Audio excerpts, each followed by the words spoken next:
இனிமே கண்ணை மூடிட்டு கடலை எண்ணெய் வாங்கலாம். ஏன்னா மந்த்ரா கடலை எண்ணெய் இதயத்தின் தயாரிப்பு. வறுக்க பொரிக்க ஏன் எல்லா சமையலுக்கும் மந்த்ரா தான். மந்த்ரா கடலை எண்ணெய், அபார ருசி, ஆரோக்கியமான உடல் நலம். எங்க சட்டம் ஒழுங்கு இருக்குன்னு நினைக்கிறீங்க? சட்டம் ஒழுங்குன்னு ஒண்ணு கிடையாது தமிழ்நாட்டில். பூரா திருட்டு கொள்ளை எல்லாம் தான் நடந்துகிட்டு இருக்கு. உங்களுக்கு தெரியாது இருக்கா? எல்லா ரிப்போர்ட்டும் தெரியுது. யாரும் தட்டி கேட்க மாட்டாங்க. அப்படி தட்டி கேட்டாலும் அவங்கள நீங்கள் யார் அப்படின்னு இது பண்ணி தான் கேட்பாங்க, கண்டிப்பாங்க. அதனால் அந்த அநியாயத்துக்கெல்லாம் நாளைக்கு முடிவு உங்களை மாதிரி ஆளுங்க தான் நீங்கள் தான் முடிவு எடுக்கணும். சாதாரணமாக ஒரு பக்கத்து வீட்டுக்காரங்களுக்குள்ள ஏதாவது ஒரு பிரச்சனைனா கூட நம்ம கேட்டு முன் வர மாட்டோம். காரணம் இதுதான், நமக்கு ஏன் அந்த பிரச்சனை அப்படின்னு சொல்லி. ஸோ இது எல்லாருக்கும் நம்ம சொல்லணும் என்னதுன்னா, இன்னைக்கு அவனுக்கு நடக்கிறது நாளைக்கு நமக்கு நடக்கும். ஒரு பொலிட்டிஷியன் ஒரு பார்ட்டின்னு சொன்னா வச்சுங்களா, எந்த அளவுக்கு மக்களுக்கு பண்ணுறாங்கிறத பார்க்க முடியும். ஏன்னா யாருமே சாப்பிடாம யாரும் நியாயமாக யாருமே இருக்க முடியாது. சரிங்களா? அதனால் நம்ம அதை தான் நம்ம பார்க்க முடியும். நம்ம அமெரிக்கா நாட்டின் அணு ஆயுத ஒப்பந்தத்தை ஈரான் ஏற்காததால் இஸ்ரேலுடன் சேர்ந்து அமெரிக்கா தாக்குதலை நடத்தி வருகிறது. 2 நாட்களுக்கு முன்பு அமெரிக்கா துணை தூதரகத்தை, சென்னையில் உள்ள அமெரிக்கா துணை தூதரகத்தை திமுகவின் கூட்டணி கட்சிகளான விசிகா உள்ளிட்ட கட்சிகள் முற்றுகை போராட்டத்தை முன்வைத்து ஈடுபட்டனர். தமிழகத்தில் பல்வேறு பிரச்சனைகள் இருக்கிறது. ஊழல் குற்றச்சாட்டு, கொலை, கொள்ளை, பாலியல் துன்புறுத்தல் உள்ளிட்ட பல்வேறு பிரச்சனைகள் இருக்கிறது. குறிப்பாக 2 நாட்களுக்கு முன்பாக நாங்குநேரியில் இந்த கொலை சம்பவம் நடந்தது. அதே போன்று 2 வயது சிறுமி பாலியல் துன்புறுத்தல் ஆளாக்கப்பட்டார். இது போன்று பல்வேறு பிரச்சனைகள் இருக்கிறது. இதற்கெல்லாம் குரல் கொடுக்காத அந்த திமுக கூட்டணி கட்சிகள் உலக நாடுகளில் நடைபெறும் பிரச்சனைகளுக்கு குரல் கொடுத்து போராட்டங்களை முன்னெடுத்து வருகின்றனர். இது ஒரு கேள்வியையும் விமர்சனத்துக்கும் உள்ளாகி வருகிறது மக்கள் மனதில். இது குறித்து மக்களிடமே அவர்களின் கருத்துக்களை நேரடியாக கேட்டு தெரிந்து கொள்ளலாம். அது நம்மளுக்கு தேவையில்லாத விஷயம் தானே. ஃபஸ்ட்டு நம்ம மக்கள் நல்லா பார்த்துக்கினா போதும். அது ஒரு எப்படி சொல்கிறது, அது அரசியல் தலைவர்கள் பெரிய ஆளுங்க, அவங்க நாட்டை பலப்படுத்துறதுக்கு தான் அவங்க அந்த விஷயத்தை செய்கிறாங்க. அந்த மாதிரி நம்ம ஆளுங்களுக்கு நம்ம இதை மட்டும் பார்த்தா போதும். நம்ம தமிழ்நாட்டு பிரச்சனைக்கு நம்ம பார்த்தா போதும், நம்ம குரல் கொடுத்தா போதும். நம்ம மக்கள் நம்ம முன்னாடி கஷ்டப்படுறாங்களோ அவங்களுக்கு எதனா நம்மளுக்கு உதவி பண்ண முடிஞ்சால் போதும். வருத்தப்படலாம், அவங்களும் மக்கள் தான், வெளிநாட்டு மக்களும் மக்கள் தான், அவங்கள பற்றி வருத்தப்படலாம், வேற ஒன்றும். ஆனால் இங்கே நடக்கிறதுலாம் எவ்வளோ பெரிய விஷயம். 9 பேரில் 2 நிறைய நடக்குதுன்றதுனால நம்ம இன்னும் பண்ண முடியாதுன்னா, இப்போ அரசியல் சரியில்லைன்னு சொல்ல முடியாது. மக்கள் தைரியமாக செய்ய ஆரம்பிச்சிட்டாங்க. அதுக்கான தண்டனைகள் குறையுது.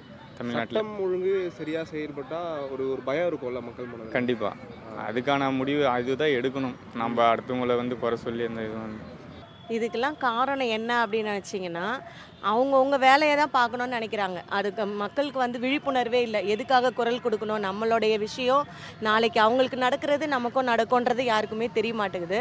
ஸோ அதை முதல்ல அவங்களுக்கு தெரியப்படுத்தணும். இன்றைக்கி ஏன்னா சின்ன வயசுலேருந்தே நம்ம என்ன சொல்லிடுறோம், அந்த குழந்தைக்கு யாரோடைய சண்டைக்கு போகாதீங்க, எதையும் கேட்கக்கூடாது, நமக்கு எதனா வந்துடும் அப்படின்னு அந்த குழந்தைக்கு முதல்லையே நம்ம விதைச்சிட்றோம். அதனால் அது வளரும் போது சமுதாயத்தில் என்ன பிரச்சனை வருதுன்னு கூட அதுக்கு தெரிய மாட்டேங்குது. நமக்கான பிரச்சனை தான் அது அப்படின்றது தெரியாமல் யாருக்கோ தானே அது நமக்கு என்ன அப்படின்னு சொல்லி நம்ம இருக்கிறோம். ஸோ நாம் சமுதாயத்தில் நம்ம இருக்கிற நம்ம குழந்தைங்களுக்கு முதல்ல சொல்லி அமைச்சாதான் சமுதாயத்தில் வளரக்கூடிய இளைஞர்களாகட்டும் நாமளும் சரி அதை எதிர்த்து கேட்கணுன்ற ஒரு விஷயம். ஒரு அரசியல் பேசுகிறது நமக்கு தெரியல. சாதாரணமாக ஒரு பக்கத்து வீட்டுக்காரங்களுக்குள்ள ஏதாவது ஒரு பிரச்சனைனா கூட நம்ம கேட்டு முன் வர மாட்டோம். காரணம் இதுதான், நமக்கு ஏன் அந்த பிரச்சனை அப்படின்னு சொல்லி. ஸோ இது எல்லாருக்கும் நம்ம சொல்லணும் என்னதுன்னா, இன்னைக்கு அவனுக்கு நடக்கிறது நாளைக்கு நமக்கு நடக்கும். ஸோ அதனால் எந்த ஒரு பிரச்சனைனாலும் மக்கள் தயவு செய்து குரல் கொடுக்கணும்னு நான் விரும்புகிறேன். பாலியல்லாம் நிறையா தான் நடக்குது. இதெல்லாம் யாரும் தட்டி கேட்குறது கிடையாது. அப்படி பொதுமக்கள் தட்டி கேட்டாலும் அதை தண்டிக்கிறாங்க. நம்மளே ஒரு அக்கறை எடுத்து, இப்போ நானே எதுனா ஒரு பிரச்சனை அப்படின்னா நேரில் தட்டி கேட்டால் உடனே நீ கேட்குற அந்த மாதிரிலாம் கேட்குறாங்க. அதெல்லாம் நடக்குது. நிறைய அநியாயங்கள் நடக்குது. ஆனால் இது எப்போ தான் இது மாறும், எப்படி மாறும், யார் மாற்ற போகிறாங்க என்னென்னு அந்த கடவுளுக்கு இதில் தான் இருக்குது. இந்த மாதிரி பண்ணுறவங்களா பார்த்து திருந்தினா தான் உண்டு. ஆமாம், இதில் பண்ணுறவங்க திருந்தணும், அவ்வளோதான் என்னோடைய கருத்து. வேறு ஒன்றும் இல்லை. நிறைய அநியாயங்கள் நடக்குது. இந்த பீச்சில் கூட நிறைய அநியாயங்கள் நடக்குது. யாரும் தட்டி கேட்க மாட்டாங்க. அப்படி தட்டி கேட்டாலும் அவங்கள நீங்கள் யார் அப்படின்னு இது பண்ணி தான் கேட்பாங்க, தண்டிப்பாங்க. அதனால் அந்த அநியாயத்துக்கெல்லாம் ஒரு நாளைக்கு முடிவு உங்களை மாதிரி ஆளுங்க தான் நீங்கள் தான் முடிவு எடுக்கணும். திருட்டு பசங்க அதான் சொல்கிறோம், வாப்பா சொல்கிறேன், வரமாட்டானுங்க வரமாட்டானுங்க. ஏன் இங்கே இப்போ பகல்காம் தீவிரவாதி இது பண்ணப்போ எவன் இங்கே வந்து சப்போர்ட் பண்ணால், பங்களாதேஷில் கொண்டுட்டு இருந்தான் எவன் சப்போர்ட் பண்ணால், ஸ்ரீலங்காவில் கொண்டாந்து வச்சு கொண்டாங்க தமிழர் பூரா யார், இதே உக்ரைன் விமானம் உக்ரைன் நாடு சப்போர்ட் பண்ணிச்சு, ஈரான் சப்போர்ட் பண்ணிச்சு, எல்லாம் பண்ணிச்சு.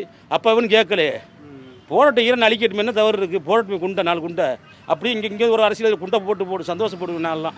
பொருள் கொடுக்க மாட்டானுங்க சார். இவனுக்கு ஆதாயம் இப்போ ஓட்டு வாங்கினா எல்லாம் பொண்ணு திருட்டு பசங்க போவானுங்க, எல்லாம் உட்காந்துட்டு வரமாட்டானுங்க. இவனுக்கு எல்லாத்துக்கும் சுயநலம், எல்லாத்துக்கும். இங்கே தமிழ்நாட்டு 1000 பிரச்சனை நடக்குது, இந்தியாவுக்குள்ள 1000 பிரச்சனை எவனும் கண்டுக்க மாட்டான். அவனுக்கு அவன் வந்து ஓட்டு வாங்கணும், ஜெயிக்கணும், உட்காரணும். இதுக்கு 4 முஸ்லீம் கிறிஸ்டின் ஒற்றுமை தேவைப்படுது, அதுக்காக போகிறாங்க. இந்த மக்களும் பின்னாடி போகிறாங்க. எனக்கு தான் இவங்கெல்லாம் திருந்த போகிறாங்களோ தெரியல. எல்லாம் தமிழ்நாடு சேர்ந்தவங்க தானே இவங்கெல்லாம். ஏன் அன்றைக்கி ஸ்ரீலங்காவில் 1.5 லட்சம் பேரை கொண்டு குமிச்சாங்களா நினைக்கிறேன். ஏன் ஒத்து வரல அவங்கெல்லாம்? ஒத்து வரலையே. எவனாவது போகிறான் அன்றைக்கி 27 நாடு சேர்ந்து தானே அடித்தாங்க நம்ம தமிழரை. அன்றைக்கி ரத்த பந்தம் தானே. எவனாவது வந்தானா? வரல இல்லை. அப்பவும் சுயநலத்துக்கு போகிறாங்க, ஓட்டு வாங்குறாங்க, போகிறாங்க. அவ்வளோதான். எங்கே சட்டம் ஒழுங்கு இருக்குன்னு நினைக்கிறீங்களா? சட்டம் ஒழுங்குன்னு ஒன்று கிடையாது தமிழ்நாட்டில். பூரா திருட்டு கொள்ளை எல்லாம் தான் நடந்துக்கிட்டு. உங்களுக்கு தெரியாது இருக்கா? எல்லா ரிப்போர்ட்டும் தெரியுது சார். இங்கே தான் சொல்ல அரசியல் இல்லாத கொடுக்குறாங்கன்னு. நமக்கு ஈரானுக்கு என்ன சார் சம்மந்தம்? ஏதாவது சம்மந்தம் இருக்கா? இங்கே 1000 பிரச்சனை இருக்குது, இதை கண்டுக்க மாட்டாங்களே. நமக்கு ஈரானுக்கு என்ன பிரச்சனை? நமக்கு ஈரானுக்கு சம்மந்தம் இருக்கா? இருக்குது. எப்படின்னா பெட்ரோல் விலை ஏறும், அதெல்லாம் நிறைய விஷயங்கள் இருக்குது. உலகத்தில் பொருளாதாரம்னு ஒன்று இருக்குது, அதெல்லாம் இருக்கத்தான் செய்யுது, இல்லைங்க இல்லை. முதல்ல இங்கே உள்ளத பிரச்சனையை தீருங்க.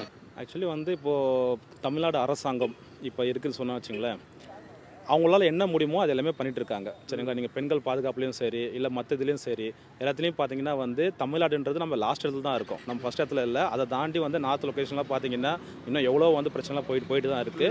அதனால் அரசாங்கம் வந்து எந்த அளவுக்கு பண்ண முடியுமோ அதை பண்ணிட்டு தான் இருக்காங்கிறது தான் என்னுடைய கருத்து. அது ஏன்னா 0% சொல்லிட்டு பண்ண முடியாது. இப்போ டிவிகே விஜய் சொல்கிறார், இப்போது பெண்களுக்கு வந்து 100% வந்து நான் வந்து பாதுகாப்பு கொடுப்பேன்னு சொல்லிட்டு அவர் சொல்கிறாருன்னா அது எந்த அளவுக்கு சாத்தியன்றது நமக்கு தெரியாது. அது சரிங்களா? இத்தனை வருஷம் இருக்கிறவங்களே பண்ண முடியல, இதுக்கப்புறம் இப்படி பண்ணுவாருன்றது வந்து கொஞ்சம் கஷ்டம் தான் அது. சரிங்களா? அதில் வந்து வெளி இதுலன்றது நம்ம குரல் கொடுக்குறதுன்றது வந்து பார்த்தீங்கன்னா அது நம்ம வெளிநாட்டுன்றது மட்டும் அதோட முடிஞ்சிடாது. சரிங்களா? வெளிநாட்டுன்னு சொல்லிட்டு போகும்போது ஒரு கச்சா எண்ணெய்ன்றது எல்லாமே ஈரானில் தான் வருது எல்லாமே நமக்கு. சரிங்களா? அதனால வந்து தொழில் இதுலேயும் சரி, நம்மளுடைய பொருளாதாரத்தையும் சரி, நம்ம அடி வாங்குன்றது கண்டிப்பாக வந்து எல்லா இடம் அதுக்காக குரல் கொடுத்து தான் ஆகணும். அதுக்கு இங்கே இருக்கிற பிரச்சனைக்கு அவங்க என்னன்றதை பார்த்து தான் இருக்காங்கிறது தான் என்னுடைய இது. அது சரிங்களா? நம்ம பார்க்காமலே கிடையாது அது. ஏன்னா கவர்மெண்ட்டுக்கு வந்து எதிர்க்கட்சியும் சரி எல்லாமே கேள்வி கேட்டு தான் இருக்காங்க. எல்லாருக்கும் பதில் சொல்ல வேண்டிய ரெஸ்பான்சிபிலிட்டி வந்து கண்டிப்பாக கவர்மெண்ட்டுக்கு இருக்குது. அதை அவங்க பண்ணிட்டு தான் இருக்காங்க தான் நான் சொல்கிறேன். சட்டம் ஒழுங்கு சரியாக இருக்கா? சட்டம் ஒழுங்கு சரியாக இருக்கான்றதான் நான் முன்னாடியே சொன்ன ஆன்சர் உங்களுக்கு அது. சரிங்களா? ஏன்னா வந்து 0% சொல்லிட்டு யார் எந்த ஆட்சியும் கொண்டு வர முடியாது. இப்போ நீங்கள் சொல்கிறது பார்த்தீங்கன்னா வந்து இத்தனை வருஷம் ஆயிடுச்சு, நம்ம 2026 இருக்கோம். இது வரைக்கும் வந்து எம்ஜிஆர் ஆட்சியிலேருந்து, ஜெயலலிதா ஆட்சியிலேருந்து, கலைஞர் ஆட்சி எவ்வளோ ஆட்சி மாறிடுச்சு. சரிங்களா? எந்த ஆட்சியில் வந்து சட்டம் ஒழுங்கு 0% பக்காவாக இருக்குன்னு சொல்ல முடியும்? மீன்ஸ் வந்து 100% பக்காருன்னு சொல்ல முடியும்? சொல்லுங்க பார்க்கலாம். அதனால் யாராலையும் சொல்ல முடியாது. சரிங்களா?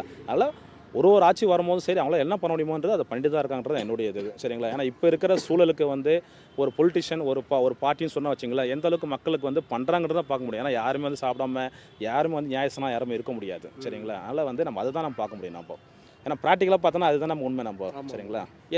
என்ன பொறுத்த வரைக்கும் பார்த்தீங்கன்னா, இப்போ என் குழந்தை இருக்குது, என்னுடைய வீட்டில் ஒரு லேடிஸ் இருக்காங்க சொன்ன வச்சுங்களேன், நம்ம வந்து கவர்மெண்ட்டை நம்ம குறை சொல்கிறோம், நம்மளோட பாதுகாப்பு எல்லாமே நம்ம கேட்குறோம்.